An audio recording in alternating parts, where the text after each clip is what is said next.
నమస్తే. నిన్న బీసీలకు సంబంధించినటువంటి లెక్కల గురించి నిన్న ముఖ్యమంత్రి రేవంత్ రెడ్డి గారు చెప్పడం జరిగింది. సో 42% రిజర్వేషన్ల సంబంధించినటువంటి అంశంలో మేము కట్టుబడి ఉన్నాం. ఒకవేళ కనుక బీసీలకు 42% రిజర్వేషన్లు ఇవ్వకపోయినప్పటికీ 42% కాంగ్రెస్ పార్టీ టికెట్లు ఇస్తుందని చెప్పేసి నిన్న ముఖ్యమంత్రి రేవంత్ రెడ్డి గారు మాట్లాడడం జరిగింది. మరో పక్కన బీసీలను తక్కువ చేసి చూపేటటువంటి ప్రయత్నం చేయడం జరిగింది. ఇదంతా కూడా ముఖ్యమంత్రి రేవంత్ రెడ్డి కుట్ర అంటూ బీసీ సంఘాలంతా కూడా మండిపడుతూ ఉన్నటువంటి పరిస్థితి. మనతో పాటు బీసీ సంక్షేమ సంఘం జాతీయ అధ్యక్షులు సీనన్న ఉన్నారు. సీనన్నతో మాట్లాడేటువంటి ప్రయత్నం చేద్దాం. సో అన్న ఎట్లా చూస్తారు? నిన్న ఒక పక్కన మండలిలో మరో పక్కన అసెంబ్లీలో సైతం కూడా బీసీలకు సంబంధించినటువంటి సంఖ్య ఇంత శాతం ఇంత అంటూ నిన్న బహిర్గతం చేయడం జరిగింది. ఆ లెక్కల్ని ఎట్లా చూస్తారు? అంటే అసెంబ్లీలో ముఖ్యమంత్రి గారు పచ్చి అబద్ధాలు మాట్లాడారు. బీసీ సమాజాన్ని తప్పుదోవ పట్టించే విధంగా మాట్లాడారు. తను అబద్ధాలు మాట్లాడుకుంటా కొంతమంది అబద్ధాల సంఘం పెట్టి అబద్ధాలు ప్రాపగండం చేస్తారని మాట్లాడారు. నిజంగా అబద్ధాలు మాట్లాడారని మీరు అంటున్నారు కదా, ఎక్కడ పిలుస్తారో రండి. మీరు సెక్రటరీకి పిలిచినా వస్తాం, అసెంబ్లీకి పిలిచినా వస్తాం. మీరు చేసినటువంటి సమగ్ర కులగణన సర్వే తప్పుల తడకని నిరూపిస్తాం. నిరూపించకపోతే మళ్ళీ మీకు జీవితంలో ముఖం చూపించాం. మీరు చేసినటువంటి తప్పులను కప్పిపుచ్చుకోవడానికి ఒక తప్పు చేసి ఆ తప్పును కప్పిపుచ్చడానికి మళ్ళీ 100 తప్పులు చేస్తున్నారు. ఇది భావ్యం కాదు. మాకు ఈ రాజకీయ పార్టీ మిమ్మల్ని రాజకీయంగా విమర్శించి రాజకీయంగా మైలేజ్ తీసుకోవడానికి మాది రాజకీయ పార్టీ కాదు. మేము స్వచ్ఛందంగా 30 సంవత్సరాలు 3 దశాబ్దాలుగా బీసీల హక్కుల కోసం రాజీ లేకుండా పోరాటం చేసేవాళ్ళం. మా జాతికి అన్యాయం జరుగుతుందని చెప్పినా కూడా అసెంబ్లీలో కనీసం అర్ధగంట కూడా చర్చ పెట్టరా? ఇప్పుడు ఇవాళ ఇంత పెద్ద ఇష్యూ, ఇది కులగణన చేసి రేపు పార్లమెంటుకు పోయేది, రేపు సుప్రీంకోర్టులో నిలబడేది, ఇంత పెద్ద ఇష్యూ లీగాలిటీ సంబంధించినటువంటి విషయాన్ని ఒక అర్ధగంటలో తేల్చేస్తారా? అసెంబ్లీ సమావేశాలు ఎందుకు పెట్టారు? ఇవాళ హడావిడిగా గందరగోళంగా ఎజెండా లేకుండా కనీసం ఎమ్మెల్యేలకు ఏ ఎజెండా మీద అసెంబ్లీ సమావేశం పెడుతున్నాం వాళ్ళకి కనీసం పత్రాలు కూడా ఇవ్వకుండా సమాచారం కూడా లేకుండా ఎందుకు అసెంబ్లీ పెడతారు? దేనికోసం అసెంబ్లీ పెట్టారు? ఇలా నేను అడుగుతున్నా. నిన్న అసెంబ్లీ సమావేశాలు పెట్టారు. ఉదయం 10 గంటలకు ప్రారంభమైంది. 1 నిమిషంలో వాయిదా పడుతుందా? క్యాబినెట్ మీటింగ్ ఉంది కాబట్టి వాయిదా పడ్డదన్నారు. ఒకరోజు క్యాబినెట్ మీటింగ్ పెట్టుకొని రెండో రోజు అసెంబ్లీ పెట్టుకుంటే తప్పేముంది?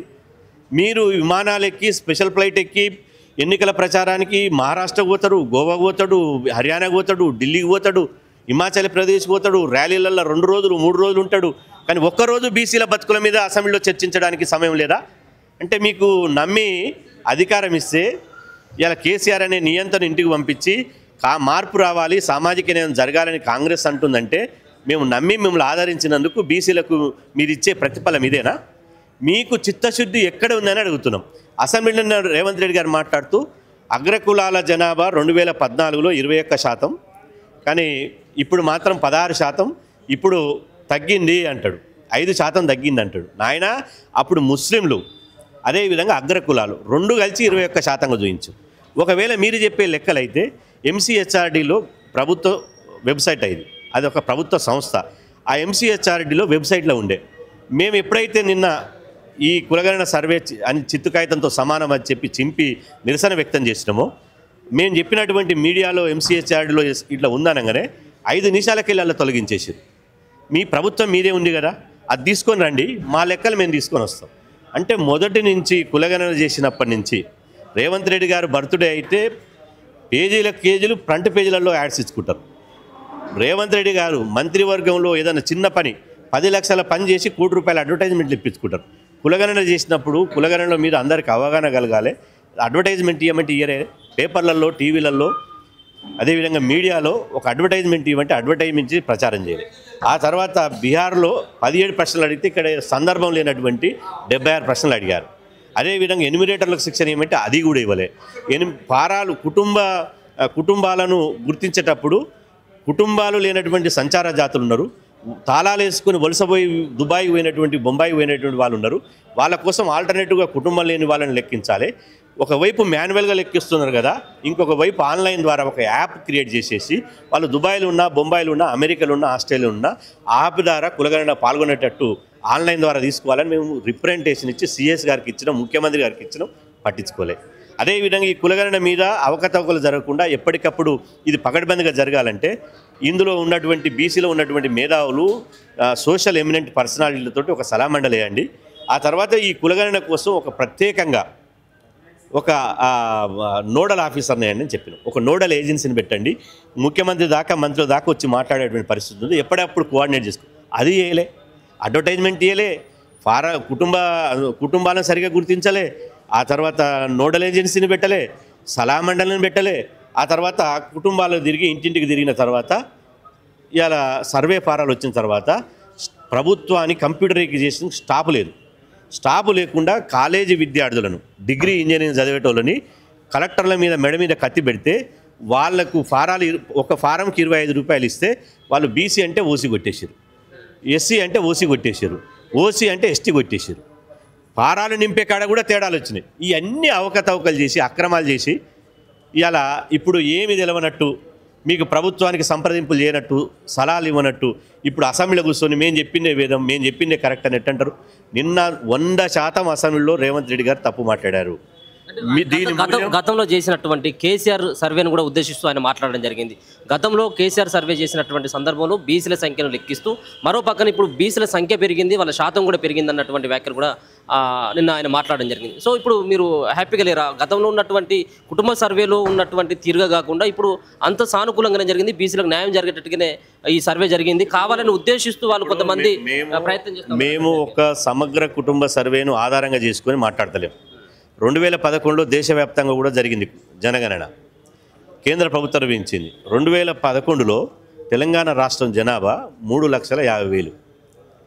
అంటే 2011లో చేసినటువంటి జనాభా ఆధారంగా 3,50,000. ఇప్పుడు వీళ్ళు 2024లో చేసినటువంటి మొత్తం జనాభా 3,54,00,000. అంటే 14 సంవత్సరాల తర్వాత 4 లక్షల జనాభా పెరుగుతుందా? 14 సంవత్సరాల తర్వాత 4 లక్షల జనాభా పెరుగుతుందా? ఒకటి.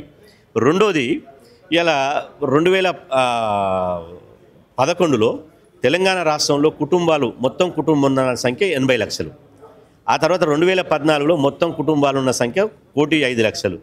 మరి 2024లో కూడా 1,04,00,000 ఉంటుందా? తగ్గుతాయా? కుటుంబాలు రోజుంత పోతాయా? కూలగొట్టుకుంటారా జేసీబీలు పెట్టి? 22,000 మంది బీసీలు చచ్చిపోయిరా? అంటే 22 లక్షల మంది 16 లక్షల మంది అగ్రకులాలు జన్మించిరా? అంటే ఎంత 5వ తరగతి పోరగాన్ని అడిగినా కూడా ఈ స్కూల్లో పోయి క్లాసులకు పోయి 5వ తరగతి పోరగానికి లెక్కలు ఇచ్చినా కూడా ఈ తప్పుల తడకని ఎత్తి చూపుతారు. మీరు ఒక్క తప్పు చేసి అన్ని తప్పులు తప్పించుకుంటారు. ఇలా అసెంబ్లీ పెట్టారు, సరే ఇవన్నీ పోనీయండి, దీన్ని పునఃసమీక్షించాలను. ఎందుకు సమీక్షించరు? పునఃసమీక్షించాలి, మాకు అవకాశం ఇవ్వండి, మీరు చేసిన తప్పులు మేము ప్రూవ్ చేస్తామని చెప్పినాం. ఎందుకు అవకాశం ఇవ్వరు? ఒకటి. రెండోది, ఇలా అసెంబ్లీలో తీర్మానం చేస్తామన్నారు. ఎందుకు చేయలే? నిన్న అసెంబ్లీలో తీర్మానం చేయలే, ఓన్లీ ప్రకటన చేశాడు. ఏమని? ఇన్ని లెక్కలు ఉన్నాయి, మేము ఇది సాధ్యం కాకపోతే 42% రిజర్వేషన్లు, 42% టికెట్లు ఇస్తామని. 42% టికెట్లు ఇచ్చడానికి నువ్వు అసెంబ్లీ వేదికగా ఎట్లా ప్రకటిస్తావు? అసెంబ్లీ గాంధీ భవన్ అనుకుంటున్నావా నువ్వు? మీరు రేవంత్ రెడ్డి గారు సీఎం గారు గాంధీ భవన్లో ప్రకటించాలని 42% ఇస్తాను. అసెంబ్లీ ప్రజాధనంతో నిర్వహించే అసెంబ్లీలో చట్టబద్ధమైనటువంటి అసెంబ్లీలో చట్టానికి లోబడి మాట్లాడాలి. పార్టీ విషయాలు ఎందుకు మాట్లాడతావు? ఒకటి. రెండోది, ఇలా 42% టికెట్లు ఇస్తామన్నావు. 42% టికెట్లు ఇస్తే మేము వెర్రి వెంగళప్పలమా? చెవులలో పూలు పెట్టుకోవాలనా? నువ్వు ఎప్పుడు మాటకు కట్టుబడి ఉంది కాంగ్రెస్ పార్టీ. 2024లో అసెంబ్లీ ఎన్నికల్లో పోటీ చేసినప్పుడు గాంధీ భవన్లో ఇదే రేవంత్ రెడ్డి గారు పిసిసి అధ్యక్షుడిగా ఉండి వారు ఒక తీర్మానం చేశారు, రాజకీయ తీర్మానం. ఏమని? ప్రతి పార్లమెంట్ సెగ్మెంట్కు 2 అసెంబ్లీ స్థానాలు ఇస్తాం, మొత్తంగా బీసీలకు 34 టికెట్లు ఇస్తాం అని చెప్పి అనౌన్స్ చేశారు. తీరా అసెంబ్లీ ఎన్నికల సందర్భంగా టికెట్ ప్రకటించే నాటికి 19 టికెట్లు ఇచ్చారు. 34 నుంచి సగం తగ్గించారు. 19లో మరి ఎక్కడిచ్చాడు? 6 టికెట్లు ఓల్డ్ సిటీలో ఇచ్చిండు. రేవంత్ రెడ్డి గారు పోటీ చేసినా, రాహుల్ గాంధీ గారు పోటీ చేసినా, సోనియా గాంధీ గారు పోటీ చేసినా గెలవనటువంటి స్థానాలు బీసీలకు కేటాయించాడు. పోనీ అట్లా పోయిన సరే, కేసీఆర్ పోవాలి, వీళ్ళు రావాలి, సామాజిక న్యాయం జరుగుతుంది అనుకున్నాం. మళ్ళీ ఎంపీ ఎన్నికలు వచ్చినాయి, 6 నుంచి 8 టికెట్లు బీసీలకు ఇస్తున్నాడు, మొత్తం 17 పార్లమెంట్ స్థానాలకు. బీజేపీ 5 టికెట్లు ఇచ్చాది బీసీలకు, బీఆర్ఎస్ 6 టికెట్లు ఇచ్చాది బీసీలకు, కాంగ్రెస్ 3 టికెట్లు ఇచ్చింది. అన్ని పార్టీల కంటే ఇదే తక్కువ టికెట్లు ఇచ్చింది. అందులో 2 ఓడిపోయే స్థానాలు ఇచ్చింది, 1 గెలిచే స్థానం ఇచ్చింది. అదేవిధంగా ఇప్పుడు జరుగుతున్నటువంటి గ్రాడ్యుయేట్స్ ఎమ్మెల్సీ ఎన్నికల్లో ఒక పీసీసీ అధ్యక్షుడు బీసీ ఉంటాడు. గ్రాడ్యుయేట్స్ ఎమ్మెల్సీ ఎన్నికల్లో ఒక విద్యా సంస్థల వ్యాపారి, ఒక కార్పొరేట్ అధినేత మళ్ళొక రెడ్డి నరేందర్ రెడ్డికి ఇచ్చారు. మిమ్మల్ని ఎవడు నమ్మాలి, బీసీలు ఎట్లా నమ్మాలి, ఎవడు విశ్వాసంలో తీసుకుంటాడు? అడుగడుగునా మీరు ఇచ్చిన మాటను ఆచరణ చేయకుండా మోసం చేసి దగా చేసి సాయంత్రం చంపి పొద్దుగాలు వచ్చి సంతాపం తెలిపి పూలదండ చేసినట్టు చేస్తున్నారు. ఇవాళ మీరు ఇచ్చిన బాటకు కట్టుబడలేనటువంటి మీరు ఇవాళ నీతి వాక్యాలు చెప్పితే ఎవడు నమ్మాలి? ఏ బీసీ సమాజం నమ్మాలి? బీసీలను ఎందుకు ఇంత కక్షగట్టి బీసీల మీద ఎందుకు వివక్షత చూపిస్తున్నారు? బీసీలు 60% పైగా ఉంటే 46% ఎట్ట చూపిస్తారు? బీసీ కులాలను తగ్గించడానికి నీవెవరు? కాంగ్రెస్ పార్టీ ఎందుకు? కాంగ్రెస్ ప్రభుత్వం ఎవరు మమ్మల్ని తగ్గించడానికి? మీకు దమ్ముంటే ఏ గ్రామం పోదామో రా, మా ఎమ్మటి రండి, ఒక ప్రభుత్వ అధికారులు పంపేయండి. ఒక్క గ్రామంలో 60% జనాభా బీసీలు తక్కువ ఉంటే ఒక తండాలు కాకుండా వేరే గ్రామాలలో ఉంటే మేము ముక్కు నెలకు రాస్తాం 1% తక్కువ. సో ఇప్పుడు మీరు మీ బీసీ సంఘ నేతలు సంబంధించినటువంటి చాలామంది కూడా ప్రముఖులు చాలా ఏళ్ళుగా బీసీ సామాజిక వర్గం ఐక్యత కోసం పోరాడుతున్నటువంటి వ్యక్తులు, రాజ్యాధికారం దిశగా మీరు మాట్లాడుతున్నటువంటి వ్యక్తులు. సో ఇప్పటికి సైతం కూడా ఏకతాటి మీదకి రావట్లేదు అన్నటువంటి విమర్శ కూడా చాలామంది వ్యక్తం చేస్తున్నారు. ఒక పక్కన జాజుల శ్రీనివాస్ గౌడ్ అయితే ఉన్నది, మరొక పక్కన ఆర్ కృష్ణ అవుతుంది, మరొక పక్కన తీర్మార్ మల్ల అవుతుంది. సో ఈ సంబంధించిన వ్యవహారం పట్ల ప్రభుత్వం ఈ విధమైనటువంటి నిర్ణయం తీసుకున్న తర్వాత కూడా మీ సంబంధించినటువంటి ఎవరైతే మేధావులు ఉన్నారో ఒక తాటి మీదకి వచ్చేటువంటి ప్రయత్నం ఎందుకు చేయట్లేదు ఇప్పటివరకు సైతం? ఖచ్చితంగా మేము ఒకే తాటి మీద ఉన్నాము. మాకు భిన్నాభిప్రాయాలే తప్ప సిద్ధాంతపరమైన విభేదాలు లేవు. ఒక్కొక్కరు వాళ్ళు ఒక పార్టీలో ఉన్నారు. ఆర్ కృష్ణయ్య గారు బీజేపీ ఉన్నారు, తీర్మార్ మల్లన్న గారు కాంగ్రెస్లో ఉన్నారు. కాబట్టి ఆ పార్టీకి పరిధిలో లోబడి అయినా కూడా వాళ్ళు సమయం వచ్చినప్పుడు బీసీల గురించి కొట్లాడుతున్నారు. మేము సమయం వచ్చినప్పుడు అందరం ఒకటైతాము. మా జాతికే అన్యాయం జరిగినప్పుడు మేము బీసీ ప్రతినిధులుగా ఉండి బీసీలకు నాయకత్వం వహించుకుండి మేము ఎందుకు మౌనంగా ఉంటాం? మేము మౌనంగా ఉంటే అదే రోజు సచ్చినట్టు లెక్క. ఇవాళ 2 కోట్ల మంది బీసీ జనాభా మమ్మల్ని చూస్తున్నారు. అరే మా బీసీ నాయకులు మాట్లాడతారన్నప్పుడు బరాబర్ ఇవాళ మేము రేవంత్ రెడ్డి గారు కాంగ్రెస్ ప్రభుత్వం మీద నాకు వ్యక్తిగతమైన అభిప్రాయాలు ఏమున్నప్పటికీ ఒక బీసీ అధ్యక్షునిగా 2 కోట్ల మంది బీసీ సమాజానికి నాయకత్వం వహించేటువంటి నాయకునిగా బీసీలకు అన్యాయం జరిగినప్పుడు నేను గొంతు విప్పవలసిందే, నేను తిరగబడి పోరాడవలసిందే. లేకపోతే బీసీ జాతి అన్యాయానికి గురవుతుంది. బీసీ జాతి అడుగడుగున ఇప్పటికే 75 సంవత్సరాలుగా నోరు లేనటువంటి బిడ్డలకు చట్టసభలో రిజర్వేషన్ లేవు. అదేవిధంగా స్థానిక సంస్థల్లో జనాభా దామాష ప్రకారం రిజర్వేషన్ లేవు. అదేవిధంగా బడ్జెట్ లేదు, మహిళా బిల్లులో వాటా లేదు. బీసీలను ఇప్పటికీ ద్వితీయ శ్రేణి పౌరులుగా చూస్తున్నారు. బీసీలను రాజకీయ బానిసలుగా చూస్తున్నారు. కాబట్టి బీసీలను రాజకీయ పాలనల నుంచి బీసీలను రాజకీయ పాలితులుగా తీసుకురావడానికి మా పోరాటం తప్ప ఇంకోటి లేదు. ఖచ్చితంగా రేపు హైదరాబాద్లో ఒక ఉన్నత స్థాయి సమావేశం ఏర్పాటు చేస్తున్నాం. అన్ని సంఘాలను పార్టీలో ఉన్నటువంటి వివిధ బీసీ నాయకులు అందరిని పిలుస్తాం. భవిష్యత్ కార్యాచరణ తీసుకుంటాం.